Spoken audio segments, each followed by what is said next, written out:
핑크색을 너무 잘 쓰더라고요. 그래서 그냥 지나치지 마시고 이 벌레도 보시면 저는 개인적으로 드로잉한 작품들과 약간의 색이 들어간 이 작품들이 그림톡. 안녕하세요. 오늘은 예술의 전당 한가람 디자인 미술관에서 열리고 있는 페르난도 모테로 형태의 미학 전시에 다녀온 이야기를 해보려고 합니다. 저는 이번 전시를 정우철 도스님 유튜브 이벤트 티켓에 당첨되어서 저희 조카와 함께 다녀왔습니다. 첫날 직접 관람하고 왔는데요. 첫날이라 그런지 현장 분위기도 굉장히 생생했고 관람객은 예상보다 더 많았습니다. 보테로 하면 많은 분들이 먼저 떠올리는 게 있죠. 둥글고 풍만한 인물, 과장된 형태, 그리고 어딘가 유머러스한 표정. 그런데 전시장에서 보니 보테로의 작품은 단순히 통통한 사람을 그린 그림이 아니라 그 안에는 고향 콜롬비아에 대한 사랑, 인간을 바라보는 따뜻한 시선, 그리고 삶의 무게를 견디는 사람들에 대한 깊은 애정이 담겨 있었습니다. 오늘 영상에서는 전시 개요를 조금 설명해 드리고요. 보테로라는 작가를 이해하는 데 필요한 이야기들, 그리고 각 섹션별 주요 작품들을 차례대로 소개해 드리고요. 마지막에는 굿즈샵과 직접 다녀와서 느낀 관람 팁까지 정리해 보겠습니다. 이번 전시의 정식 전시명은 페르난도 보테로 형태의 미학입니다. 4월 24일부터 8월 30일까지 한가람 디자인 미술관 123 전시실에서 열리고요. 관람 시간은 오전 10시부터 7시까지고 입장은 오후 6시에 마감됩니다. 매주 월요일은 휴관이고요. 그리고 무료 도슨트도 1시와 3시에 진행되는 것으로 알고 있습니다. 2015년 이후에 11년 만에 한국에서 다시 선보이는 보테로 대형 전시입니다. 그리고 이 전시 로마, 바르셀로나, 바쿠, 순회전을 거쳐서 한국에 도착한 전시이고요. 유화, 드로잉, 조각 등 총 112점의 작품을 통해 보테로의 예술 세계를 보여주고 있습니다. 전시를 제대로 보기 위해서는 먼저 보테로가 어떤 삶을 살았는지 조금 알고 가시는 게 좋은데요. 페르난도 보테로는 1932년 콜롬비아 메데인에서 태어났습니다. 아버지는 사업가였고 어머니는 재봉사였습니다. 그런데 보테로가 4살이 되던 해 아버지가 세상을 떠나면서 보테로의 어린 시절은 넉넉하지 않았습니다. 그럼에도 보테로는 아주 어릴 때부터 그림에 강한 열정을 보였다고 합니다. AP 보도에 따르면 14살 무렵 투우장 밖에서 투우 스케치를 팔았고 그때부터 예술가의 길을 가기로 결심했다고 합니다. 어린 시절 삼촌의 권유로 투우 학교에 다녔던 경험도 훗날 그의 투우 연작에 깊게 남게 되었다라고 하네요. 보테로는 콜롬비아를 떠나서 유럽으로 갔고 스페인 마드리드와 이탈리아 피렌체에서 고전회화를 공부했습니다. 그리고 박물관을 찾아다니며 대가들의 작품을 보고 읽고 그리고 또 그리면서 스스로를 훈련했습니다. 자료에 따르면 그는 거장들처럼 잘 그리고자 치열하게 노력한 작가였고요. 또 전시 영상에서도 나오는데 세계에서 가장 그림을 잘 그리고 싶었다고 합니다. 이후에 보테로는 뉴욕으로 향합니다. 1960년 한 200달러 정도만 들고 뉴욕에 도착했다고 알려져 있는데요.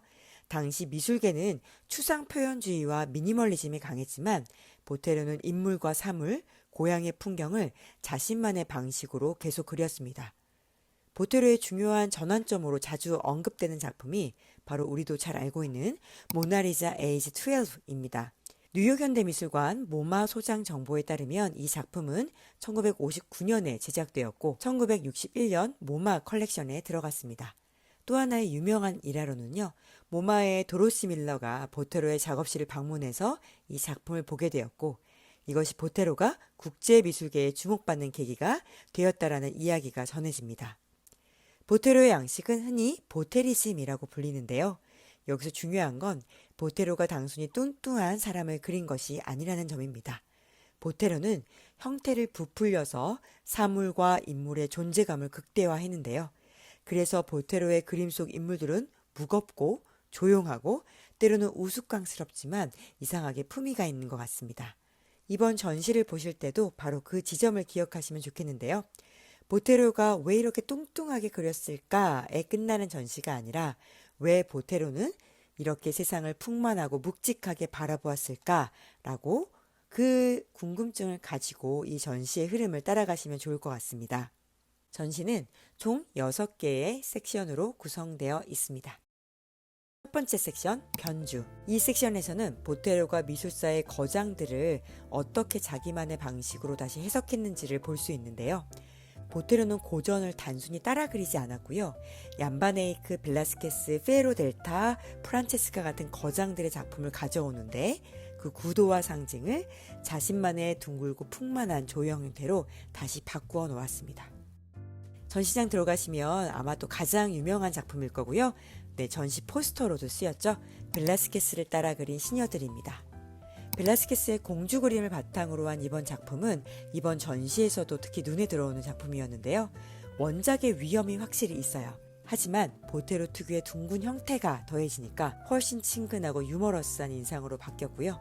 이번 전시 포스터 메인으로 등장할 만큼 보테로의 변주가 무엇인지를 가장 직관적으로 보여주는 작품이었습니다. 디테일하게 보시면 여기 빨간색 장미꽃도 굉장히 눈에 띄고요. 이 공주가 끼고 있는 반지도 보여지게 됩니다.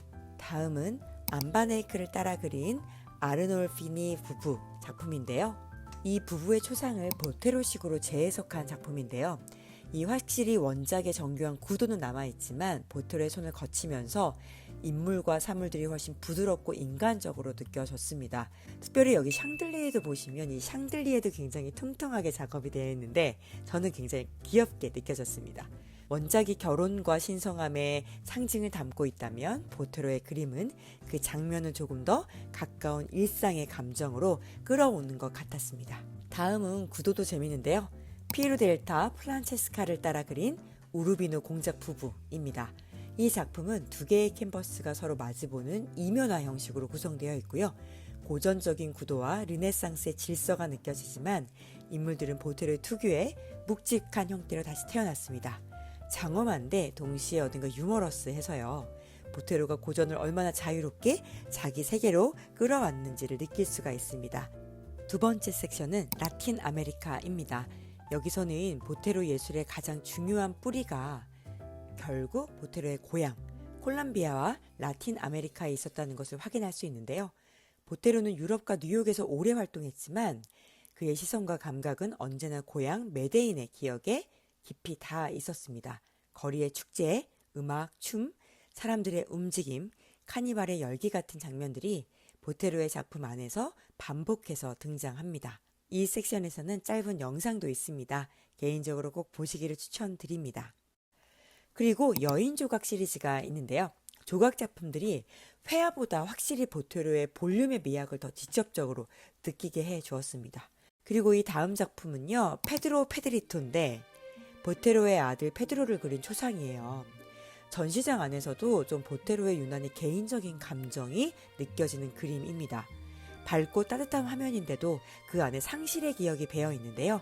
네, 이 아들이 어렸을 때 교통사고로 먼저 세상을 떠났다라고 합니다. 그래서 보테로의 이 그림은 어떤 이 보테로의 스타일을 넘어서 아들을 향한 사랑과 그리움을 붙잡아두는 방식처럼 보였습니다. 그 다음에 이 그림도 재밌죠. 바위의 발레리나인데요. 보통 우리가 생각하는 발레리나라고 하면 가볍고 날렵한 몸을 떠올리게 되는데 이 작품은 그 고정관념을 뒤집습니다.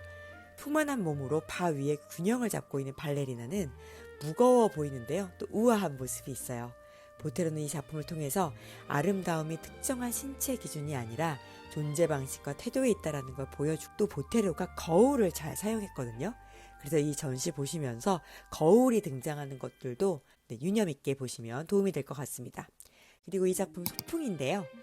처음에는 평화로운 소풍 장면처럼 보이지만 자세히 보면 이 두 연인 사이에 어색한 공기가 좀 보이는데요. 아름다운 풍경과 달리 인물들의 표정은 밝지 않고요. 또 손대지 않은 음식과 무심한 태도가 있거든요. 그래서 이 연인의 좀 관계의 단절을 보여주는 것 같았습니다. 그리고 이 다음 작품은 축제입니다. 축제는 라틴 사회의 카니발, 즉 삶을 위한 해방의 순간을 그린 작품인데요. 황소머리, 악어 가면을 쓴 인물들이 있어요.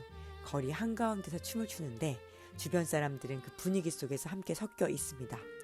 굉장히 보테로 작품을 보면 화려한 색채가 있어요. 그리고 움직임도 볼 수가 있는데 이 축제가 단순한 즐거움이 아니라 또 하나는 삶을 버티는 에너지처럼 저는 개인적으로 느껴지기도 했습니다. 세 번째 섹션은 종교입니다. 보테로의 종교화는 굉장히 좀 흥미로운데요. 성인과 성모, 주교 같은 종교적 인물들이 되게 멀고 엄숙한 존재가 아니라 우리와 비슷한 얼굴을 한 인간적인 모습으로 등장하게 되는데요. 신성을 부정하지 않아요. 그런데 그 신성을 인간 세계 가까이로 끌어왔고요. 그래서 이 섹션의 작품들은 종교화임에도 불구하고 동시에 사람의 재혼과 감정이 느껴지는 장면처럼 다가왔습니다. 그리고 이 작품 콜롬비아의 성모입니다. 성모 마리아의 이미지와 콜롬비아라는 국가적인 정체성이 함께 겹쳐 보이는데요. 이 성모가 왕관을 쓰고 있어요. 그런데 표정은 아주 인간적이고 가깝고요. 이 종교적 이미지 안에 보테로는 고향의 기억, 그리고 사회적인 아픔, 그리고 생명력이 함께 들어가 있는 것 같습니다. 그리고 이 작품 굉장히 흥미로운데요. 바티칸의 욕실이에요. 제목부터 굉장히 의외죠. 성스러움과 엄격함이 떠오르는 바티칸이라는 공간에 성직자가 욕조에 누워있는 장면인데요. 되게 유머러스합니다. 그리고 제가 보테로의 전시를 보면서 굉장히 핑크색을 너무 잘 쓰더라고요. 그래서 보테로는 이 작품을 통해서 또한 종교적 권위 뒤에 있는 인간의 연약함과 취약함을 보여주는 것 같았습니다. 네 번째 섹션은 정물입니다. 보테로의 정물은 단순히 어떤 사물을 예쁘게 그린 게 아니고요. 배꽃, 오렌지 같은 익숙한 사물들을 그리는데 굉장히 보테로 역시도 정물을 그리는 것이 작품의 정수라고 이야기했었습니다. 특별히 이 섹션에서는 색감이 정말 좋았거든요. 되게 강렬하면서도 따뜻하고 정적인 장면인데도 굉장히 에너지가 흐르는 작품들이 있었습니다. 보테로는 움직이지 않는 사물에도 마치 생명이 있는 것처럼 볼륨과 무게를 부여잡았습니다. 특별히 이 배는요, 어떤 이 배의 형태를 그냥 화면 가득 그렸는데 그 존재감이 굉장했고요. 부풀어온 형태와 매끄러운 표면이 있고요. 또 여기 작은 디테일들이 있어요. 이 배 안에 이 배를 갉아먹고 있는 벌레도 그려져 있거든요. 그래서 그냥 지나치지 마시고 이 벌레도 보시면 굉장히 특유의 위트를 느낄 수가 있습니다. 그리고 많은 분들이 이 작품 앞에서 사진 찍으시더라고요. 노란 꽃, 파란 꽃, 빨간 꽃입니다. 이 세 점의 꽃그림은요, 색감이 정말 강렬하게 남는데 꽃잎과 줄기가 거의 덩어리처럼 응집되어 있어요. 단순한 꽃작물이 아니라 또한 이것은 콜롬비아의 색과 보테로의 뿌리가 함께 담긴 장면이었습니다. 그리고 그 다음은 오렌지인데요. 제가 저희 조카랑도 이야기를 나눴지만 이 오렌지의 구도와 무엇보다 색감이 너무나 훌륭한 작품이었습니다. 오렌지는 아주 단순한 구도인데도 보테로가 사물을 얼마나 강한 존재로 만들 수 있는지 보여줬는데요. 동그란 오렌지와 잘린 단면, 작은 칼이 놓여있을 뿐인데 화면 안에는 균형과 긴장이 함께 흘렀습니다. 또한 여기 작은 칼도 퉁퉁하게 그려져 있는 것도 너무나 귀여웠습니다. 그리고 인터뷰 영상들이 안에서 송출되고 있는데 보테로가 굉장히 색감의 균형을 중요하게 여겨서 어떻게 보면 칠했던 것도 이 색감의 균형이 맞지 않는다 라고 이야기하면서 다시 칠해야 되겠다라고 하는 내용도 보게 되었습니다. 다섯 번째 섹션은 투우입니다. 보테로에게 투우는 단순한 경기나 볼거리가 아니고요. 어린 시절에 좀 기억이 있죠. 그리고 라틴 문화, 그리고 인간이 삶과 죽음에 마주하는 의식이 함께 담긴 주제였는데 색은 화려하지만 저는 또 생각보다 분위기가 꽤 묵직하다고 느끼게 되었습니다.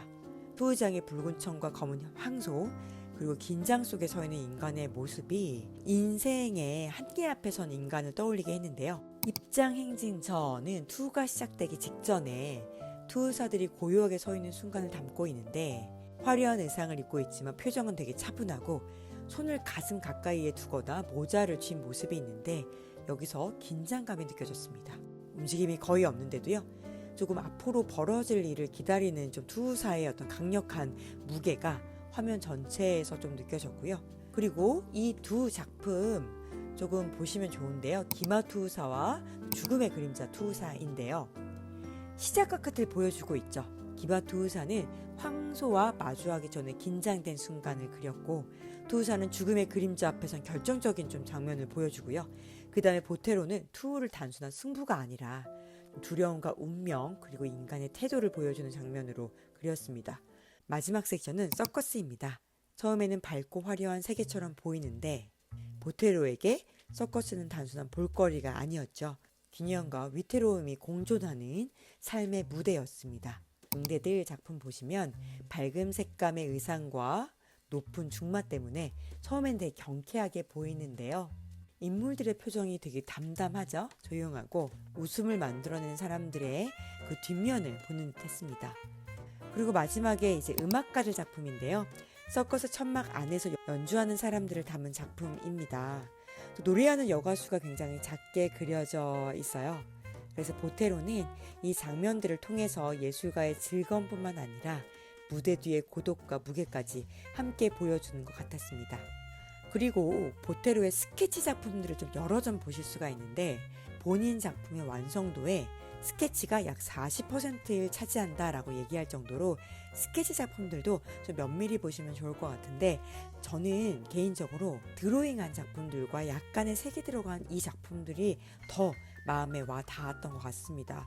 그리고 이 작품이요 굉장히 캔버스의 질감도 느껴지고 또 그렸던 밑그림을 지우고 다시 그리고 그 위에 덧입혀진 것들도 볼 수 있어서 작가의 어떤 터치를 생생하게 느낄 수 있었습니다. 그리고 또 굿즈샵 중요하죠. 전시를 다 보고 나오면 바로 굿즈샵이 이어지는데요.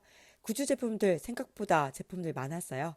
포스터, 엽서, 마그넷 파일, 문구류 기본적인 것들도 있었고요. 굉장히 또 많은 분들이 굿즈샵에 좀 관심이 있었습니다. 저는 오히려 굿즈샵을 또 돌아보면서 이 작가가 정말 이미지 자체의 힘이 강하구나 라고 느낄 수 있었습니다. 이제 관람 팁 말씀드릴게요. 첫째는 전시 첫날인데도 사람이 많았다라는 겁니다. 즉 이 이야기는 이 전시에 수많은 사람들이 몰린다라는 이야기겠죠. 그리고 오픈런 하게 되면 사람들이 더 많다고 합니다. 그래서 점심시간대가 오히려 사람들이 없다고 하거든요. 그래서 가능하시다면 오픈런 하시는 것도 좋겠지만 점심시간을 조금 노려서 방문해 보시면 어떨까 생각이 들고요. 그 다음에 영상이 있어요. 2개의 영상이 있는데 짧거든요. 그래서 영상을 꼭 보시기를 좀 추천하는데 종교 섹션이 지나고 나서 보게 되는 영상은 앉아서 볼 수가 있는데 이 영상은 꼭 보셨으면 좋겠습니다. 보테로가 얼마나 뜨겁게 그림을 사랑했는지 그리고 조국과 예술을 얼마나 사랑했는지가 잘 느껴지는데요. 여기서 좀 아쉬운 점은 2번째 영상이 자막이 아래쪽에 깔려 있어서 앞에 의자도 있고 사람들이 많이 몰리니까 아래에 있는 자막이 잘 안 보이더라고요. 그래서 좀 그 자막을 보시려면 조금 그 적정한 위치를 찾으셔야 돼가지고 개인적으로는 자막이 조금 더 아예 그 모니터 위쪽에 있었으면 훨씬 좀 많은 분들이 보기 좋지 않았을까라는 조금 생각도 들었습니다. 그리고 색감도 보셨으면 좋겠어요. 왜냐면 우리가 보테로는 형태, 볼륨의 형태를 가졌기 때문에 이 형태의 미학이라는 물론 부제도 붙어 있지만 저는 이번 전시에서 색감이 정말 좋았습니다. 특히 정물과 라틴 아메리카 서커스 섹션에서는 색을 얼마나 세심하게 조율했는지 느껴졌거든요. 이렇게 사진으로 볼 때보다 실제 작품 앞에 섰을 때 색의 밀도와 따뜻함이 훨씬 더 잘 전달되기 때문에 색감을 충분히 누려보셨으면 좋겠습니다. 4번째, 스케치와 드로잉도 그냥 지나치지 않으셨으면 좋겠어요. 제가 아까도 말씀드렸지만 전시장 안에는 완성작뿐만 아니라 스케치 작품, 물론 스케치도 완성작이겠지만 함께 볼 수가 있는데 어떤 작품은 지우고 다시 그린 흔적도 보입니다. 그런 흔적을 보면 보테로가 형태를 얼마나 치밀하게 계산했는지를 느껴져서 저는 개인적으로 굉장히 흥미로웠습니다. 5째는요. 오디오 가이드를 활용하셔도 좋습니다. 제가 방문했을 때 큐피커 앱에서 오디오 가이드를 이용할 수 있었고요. 또 현장에 있는 오디오 가이드도 바로 이제 대여해서 보실 수가 있었는데 보통 아시죠? 이거 대여할 때는 신분증이나 없으면 신용카드 맡기는 것 아시겠죠? 네, 가격은 4,000원이었습니다. 보테로의 작품을 좋아하셨던 분들은 물론이고 왜 보테로는 이렇게 둥글고 풍만하게 그렸을까 궁금해 하셨던 분들에게 이번 전시는 좋은 답이 될 것 같습니다. 오늘 영상은 여기까지인데요. 전시를 보러 가시는 분들에게 작은 도움이 되었으면 좋겠습니다. 재밌게 봐주시고요. 그림톡이었습니다. 우리 다음 전시에서 만나요. 더 많은 전시 이야기 그림톡